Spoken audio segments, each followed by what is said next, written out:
হানি chicken বানানো রেসিপিটা খুবই ইজি। চিকেনটা আদা রসুন বাটা আর একটু হলুদ দিয়ে এটা ম্যারিনেট করতে বসিয়ে রেখেছিলাম। তারপরে যখন ম্যারিনেশন হয়ে গেছে ফর 2 আওয়ার্স, তারপরে এটা এয়ার ফ্রায়ারতে দিয়ে এয়ার ফ্রাই করে নিয়েছি ফর 20 মিনিটস 200 ডিগ্রিতে। তারপরে এটা যখন হয়ে গেছে এটা আলাদাভাবে রেখে দিয়েছি। এটা বানাতে খুবই ইজি আর খুবই কম ইনগ্রেডিয়েন্ট লাগে আর ঝটপট হয়ে যায়।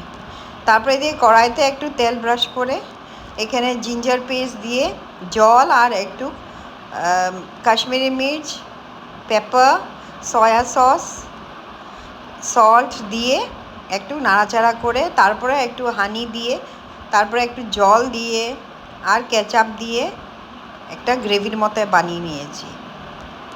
যখন বয়লিং পয়েন্টে এসেছে তখন চিকেন